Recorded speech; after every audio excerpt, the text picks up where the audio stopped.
Assalamualaikum dan selamat sejahtera. Saya Puan Nur Afina daripada Haniza Optometri. Hari ini saya nak share sikit tentang masalah penglihatan yang sangat common dalam masyarakat kita. So, masalah penglihatan ni ada banyak. Ada banyak kategori, termasuk rabun jauh, rabun dekat, rabun silau, masalah otot mata. Cuma hari ini yang kita akan fokuskan adalah mengenai masalah rabun jauh. Rabun jauh ataupun istilah saintifiknya kita panggil myopia adalah keadaan di mana seseorang tu tak nampak ataupun nampak kabur untuk jarak yang jauh. Biasanya masalah rabun jauh ni dia terjadi daripada awal lah, maksudnya awal, onset dia awal. Maksudnya ada yang start daripada sekolah rendah, ada yang daripada tadika pun, ada yang daripada lahir pun dah ada rabun jauh.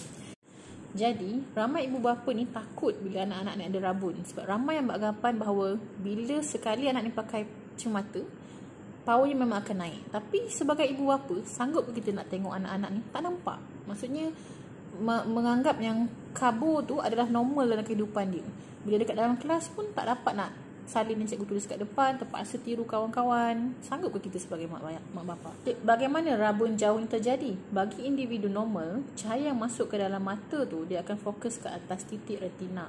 Untuk orang yang ada rabun jauh, biasanya bola mata dia agak panjang sedikit. Jadi cahaya tadi tu akan jatuh di hadapan daripada retina.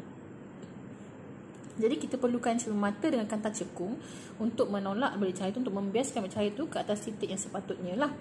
Jadi kanak-kanak ni mengalami tumbesaran. Kalau onset, macam saya cakap tadi, onset maksudnya lagi awal anak-anak ni ada dapat rabun jauh, end up-nya dia biasanya akan dapat rabun jauh yang agak tinggi.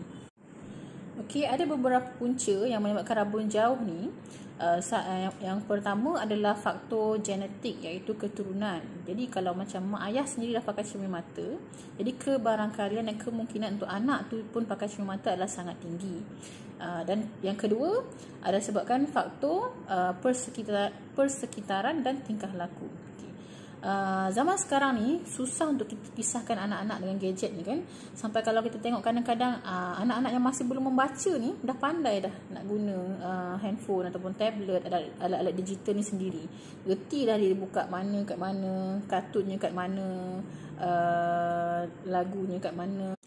Dan sekarang pun ramai juga ibu bapa yang memang membeli pun tablet-tablet yang alat digital ni khas untuk kegunaan anak-anak.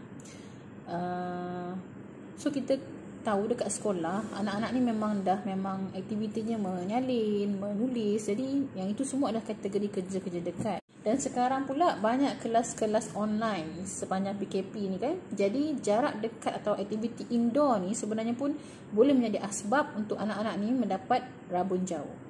Power rabun jauh ni memang akan naik daripada masa ke semasa sampailah anak-anak ni mengalami sampai pada tempoh matang. Maksudnya tak ada tumbesaran mata dah. Sama macam dia tinggi lah, akan ada satu masa dia dah stop meninggi dah. Jadi sama dengan mata, biasanya untuk rabun jauh dia akan stop menaik, power tu stop menaik sekitar umur awal 20-an macam tu. Tapi bergantung juga pada aktiviti harian. Macam kita kata punca yang kedua tadi disebabkan oleh faktor persekitaran dan tingkah laku. Okey, jadi apa yang kita boleh buat untuk mengawal kenaikan power anak-anak ni? Okay, kita ada banyak lah juga cara-caranya. Yang pertama, bagi anak-anak yang masih kecil contohnya, kita ada kantar khas untuk mengawal myopia ni. Kita ada myopia control lens dan yang seangkatan lah. Contohnya, nak kata kantar ni memang akan mengelakkan, maksudnya membantutkan terus peningkatan power tu, tidak. Tapi dia boleh mengawal kenaikan. Contohnya macam anak-anak tuan-puan, mungkin dalam masa setahun kenaikan power dalam 100.5 ataupun kita panggil 1.5 diopter lah. Jadi bila memakai kantar-kantar khas ni, biasanya teknologi ni boleh membantu power tu untuk dihadkan kenaikannya mungkin dalam 0.5 ataupun 0.75 diopter. Okey, ada ibu bapa yang tak nak spend banyak sebenarnya untuk anak-anak yang masih kecil ni sebab dia rasa mungkin tak berbaloi, takut yang hilangkan ke apa ke. Tapi kita kena ingat, apa-apa perubahan yang berlaku pada mata anak ni, maksudnya power yang dah naik ni dia akan kekal, dia tak akan menurun lagi dah. Jadi orang kata duit ni boleh cari, yang penting anak-anak kita ni membesar dengan sihat. Cara kedua adalah dengan menghadkan penggunaan alat digital. Maksudnya kita setkan masa berapa lama yang sebenarnya kita nak bagi ke anak-anak ni. Saya rasa cara ni sangat bagus sebab ramai dah mak ayah sekarang yang tak pakai semata pun, tapi anak-anak dah ada rabun jauh dan onsetnya pun awal. Jadi kita tak nak macam dia, anak-anak ni dia akan create satu, macamnya keturunan dia sendiri yang akan ada rabun jauh ni. Okey, sebab apa rabun jauh ni jadi untuk mereka ni? Sebab penggunaan gadget yang terlalu lama. Jadi banyakkan aktiviti outdoor. So melihat jarak jauh ni sebenarnya boleh merehatkan mata kita. Okay, ada kajian yang menunjukkan bahawa cahaya matahari ni sebenarnya boleh melambatkan elongation of the eyeball. Maksudnya melambatkan pemanjangan bola mata. Okey, dan melambatkan juga onset, lah, starting untuk dapat rabun jauh tu. Cuma sekarang ni, zaman sekarang ni mungkin bahaya sikit lah kalau kita nak bagi anak main kat luar sendiri macam tu. Jadi why not kalau mak ayah pun join sekali. Yang seterusnya ada kanta lekap, namanya Ortho-K. Kanta ni biasa kita pakaikan dekat anak-anak ni pada waktu malam. Dia akan reshape balik bahagian depan kornea tu lah. Jadi biasanya untuk hari siang tu tak perlu pakai cermin mata. Cumanya dia kena maksudnya setiap malam tu kena pakai kanta yang tadi untuk, dan kanta tu dibawa tidur.